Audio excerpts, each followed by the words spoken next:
This is part 12, and we will continue to discuss of punishments, chapter 3 of the Indian Penal Code. In the last part, we dealt with different theories of punishment, various theories of punishment, and in this part, we shall be dealing with different kinds of punishments. Now, which are the various punishments that can be inflicted by the court of law as per the provisions of the Indian Penal Code, for which if you read section 53, it says, there can be, court has got power to pass a death sentence. Secondly, it has got power to pass a sentence of imprisonment for life. It has got power to ask a person to undergo imprisonment, which is of two descriptions, namely rigorous, that is with hard labor, and it may be simple. Next kind of punishment is forfeiture of property, and the last is what is known as fine. I may add to this that though solitary confinement is imprisonment, no doubt about it, but it's entirely different as compared to imprisonment. Imprisonment means person is behind the bars only. So all the persons are together. But in case of solitary confinement, that is the power which vests in the court of law to take a decision to pass a sentence and ask a person to undergo solitary confinement, which shall be exercised by the court of law only in rarest of rare cases, or only this power should be used by the court of law very sparingly, only under extraordinary circumstances, otherwise not. And this is, there is no terminology like rarest of rare cases, but you should remember it forever. And hence, I told you, but the provisions have been made as far as section 73 and section 74 of the Indian Penal Code is concerned. This chapter is concerned, with which we shall be dealing. Now, you can go through Indian Penal Code. Though I have told you, in order to understand Indian Penal Code, just concentrate on that section of the Indian Penal Code which defines an act which amounts to an offence. And during the first introductory lecture, I made it very clear as to how the sections in the Indian Penal Code have been arranged. They are arranged in such a manner that you read a section, you come to know what is an offence. And the subsequent sections, they deal with punishment. Yes, this is barring few exceptions. And which are the exceptions? If you read section where you come to know the offence also, and along with the offence, for example, have ready reference. There are many sections accordingly, right from section 172 onwards, which deals with contempt of lawful authority for public servant. When you read section, you come to know what is an offence, and the penalty has been also laid down. When we deal with offences, relating to marriage, right from section 493 up to 498, you read the section, you come to know the offence, and you come to know the punishment also. So there are some sections, no doubt about it, in the Indian Penal Code. So there is a classification. When we try to understand the offence, at times you come across a situation where a section has defined an offence and rest of the sections deal with punishment. I hope you will refresh your memory when we dealt with the sense I told you, right from section 378 up to section 462, or when you start right from section 299 and come up to section 377 of the Indian Penal Code, there you come to know the murder is defined by section 300, whereas the punishment is laid down by section 302 of the Indian Penal Code. And hence accordingly, this is one illustration you can go through, and once you start going through the sections, you will definitely come to know as whatever I have told you. But when you talk about death sentence, you can go through, and if my memory doesn't fail, just to go through, and you will find out that there are 7 sections in the Indian Penal Code as per which the maximum punishment that can be inflicted by the court of law is death penalty. Now, if it go through, this is the homework that is required to be done on your part, and then maximum punishment that is laid down is death penalty. But what is is it that for every offence when the punishment is death? And there I told you in the past, no, it is at the discretion of the court of law, and hence even though the maximum punishment that can be inflicted by the court of law is death penalty, then It has been made very clear by the Supreme Court in Bachan Singh's case in the year 1980 that death sentence, I mean, there are many countries where they have abolished death sentence, yes, and there is also demand within a territory like India where they say, well, this is cruel. This is, I mean, you pass a sentence of death means of murder is committed by the government because sentence is pronounced by the judge, but the execution is not by the judge accordingly. And hence now, death sentence should be inflicted and the guidelines are given as far as the Bachan Singh's case is concerned. Now, if you go through the guidelines which are given by the Supreme Court as far as Bachan Singh's case is concerned, that has become a law of the land. So, if the person is found guilty and if the court thinks that I should inflict a death penalty, when that decision is taken by the session judge, there is a provision in the Criminal Procedure Code that death sentence is subject to confirmation by the High Court, for which session judge and the procedure that is required to be followed is right from section 366 up to section 371 of the Criminal Procedure Code. Yes, that is the procedure which is required to be followed. But along with this now, when this sentence should be pronounced by the court of law, the court is bound because of what? Because of article, I hope you have not forgotten, article 141 of the Constitution of India, which says law declared by the Supreme Court is binding on all courts which are within the territory of India, and all courts which are within the territory of India are subordinate to the Supreme Court, so that becomes law of the land. So this is the punishment that is required to be inflicted only in rarest of rare cases as far as the guidelines which are given. Now, if you are interested, you can go through the guidelines which are given as far as the Supreme Court is concerned in Bachan Singh's case. But otherwise, when you try to understand what is the death sentence, a sentence is inflicted by the court of law where the court will ask a person that he should be hanged till he is dead. And hence, I mean, there is also debate. What is the manner in which this should be executed? Now, details can be worked out when you start reading right from section 413 up to section 416 of the Criminal Procedure Code, which speaks about execution of a death sentence. Yes, we have a provisions as far as execution is concerned right from, and this chapter, this is the time for me to tell you the punishment will be pronounced by the judge. Yes, no doubt about it. But execution is not by the judge, it is by the government. And hence, when we talk about execution, suspension, remission and commutation, you start reading right from section 413 up to section 435 of the Criminal Procedure Code during course of time. Today also, if the time permits, you can go through it, no doubt about it. So this is regarding when we talk about different kinds of punishment. The first punishment to which we have to understand is what is meant by death penalty.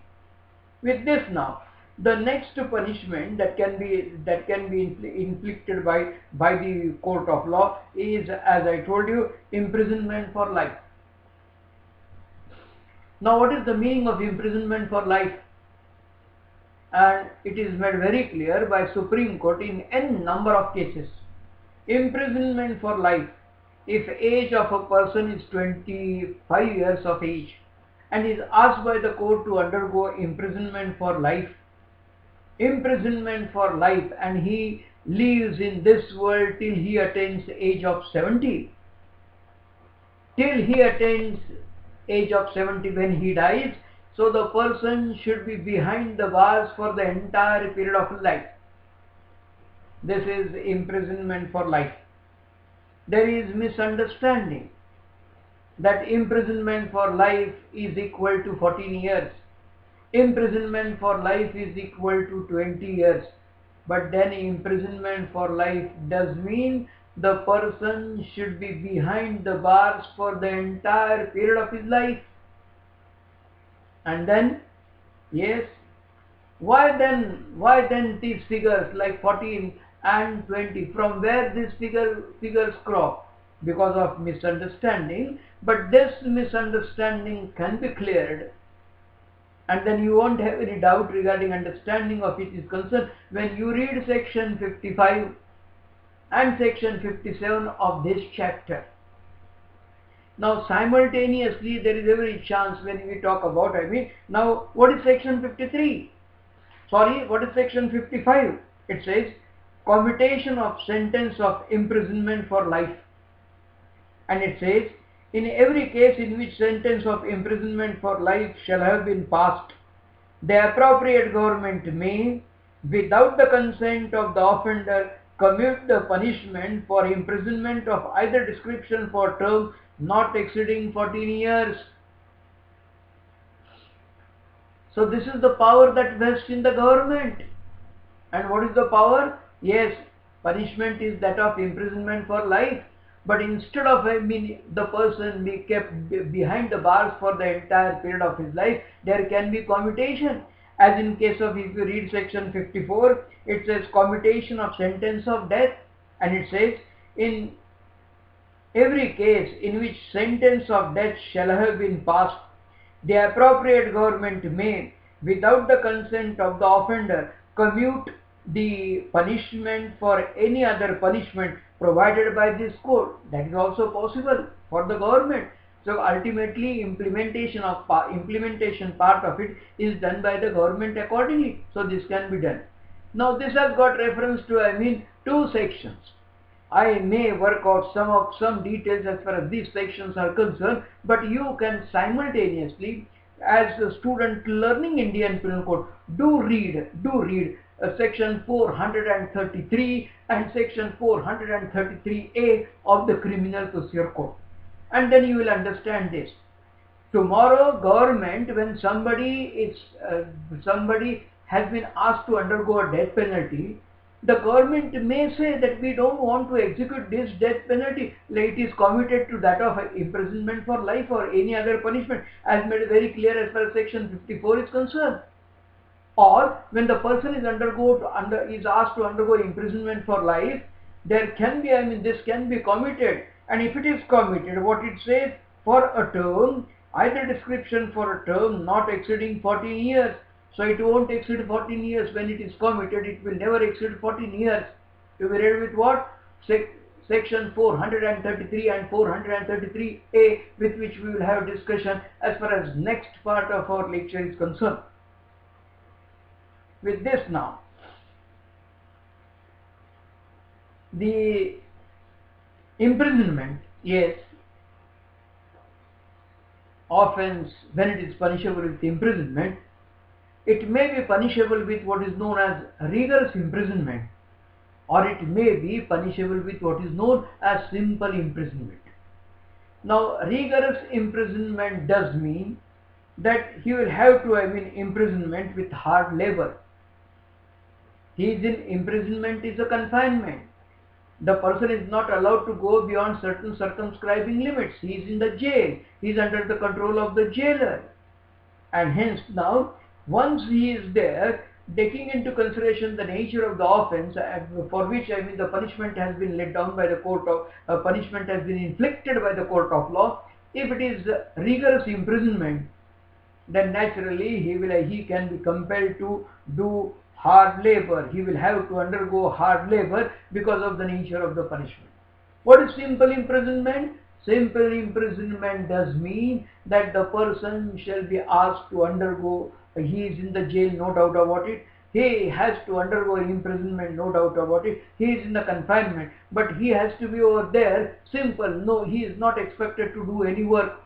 So that is simple imprisonment.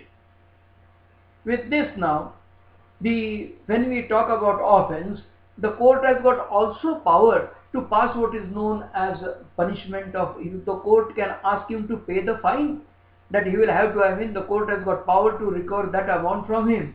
And when we want to deal with this, as far as the fine is concerned, what we will do, we will refer to right from section 63 onwards as far as this chapter is concerned. So this is fine. But then now along with section 55, the time for me to draw your attention to one more section to understand imprisonment for life, and that is read section 57 of the Indian Penal Code.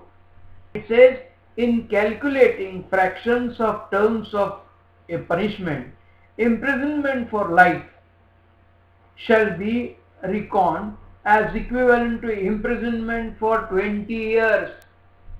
So at times, whenever it is necessary for you to calculate fraction of punishment, so the court has got no power to ask him to undergo entire punishment that is provided for.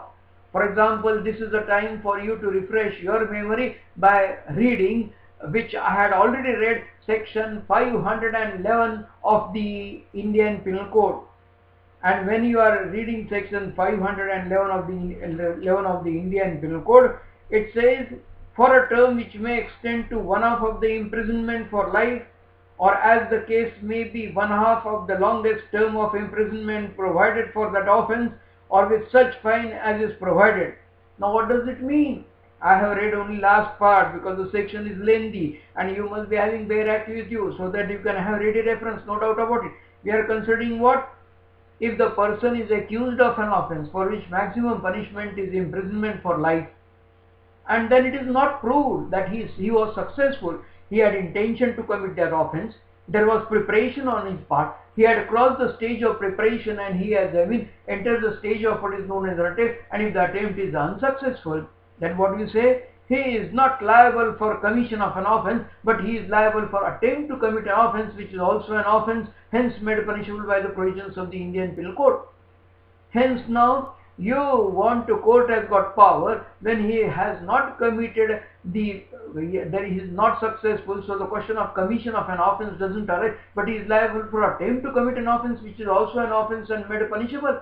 And during course when we dealt with stages regarding commission of an offence, we have dealt that for attempt there are some sections where there is express provision.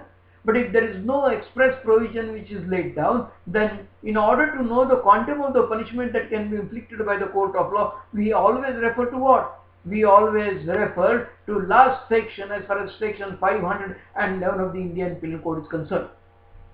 So whenever you want to calculate fraction of terms of punishment, and in calculating fraction of terms of punishment, imprisonment for life, so how to calculate? Somebody may be in this world up to 70 years of age, somebody may be in this world up to 65 years of age. So how you can calculate that? And for the purpose of calculation, it shall be reckoned as equivalent to imprisonment for 20 years. And hence, whenever we utter a word imprisonment for life, many are under impression that that is equal to 14 years or that is equal to 20 years, but that is not correct. Imprisonment for life is imprisonment for entire period of his life. He has to enter the jail when he is alive and he has to come out of the jail only when he is dead, otherwise not. That is the provision of which you have to take care. With this now, we have to, as I told you, we are going to deal with fine. There are some offences which are punishable with fine only. There are some offences which are punishable with fine as well as imprisonment. Now, if it is not possible for the court of law to recover the fine, what is the provision? Or if the person doesn't pay the fine, there is default as far as the payment of the fine is concerned, then what can be done by the court of law? The most important sections to which we shall refer to are section 65 and section 67, no doubt about it, but provision regarding fine are dealt right from section 63 onwards, with which we shall be dealing during course of our time. For future, in the past, when somebody used to commit an offence, his entire property was forfeited to the government, but now there are many sections which have been repealed by the government accordingly.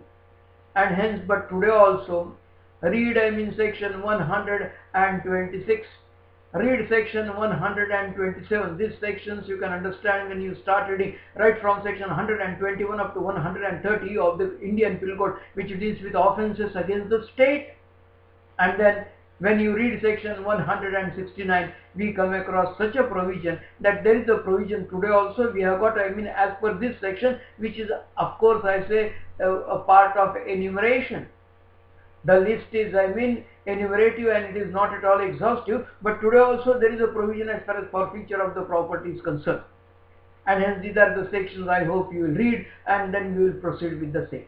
With this now, in order to deal with solitary confinement, we shall be dealing with two sections. One, section 73 of the Indian Penal Code, when court has got power to ask a person to undergo solitary confinement, that is one aspect. Two, which are the offences for which court can say that the person has to undergo solitary confinement. What is the maximum period for which person can be asked to undergo solitary confinement? And what is the interval between whether it is, if the solitary confinement is for a period of 2 months, can court ask him to undergo solitary confinement continuously for a period of 2 months? Are the various aspects with which and rest of the part as far as this chapter is concerned, with which we will continue our discussion as far as next part of our lecture is concerned.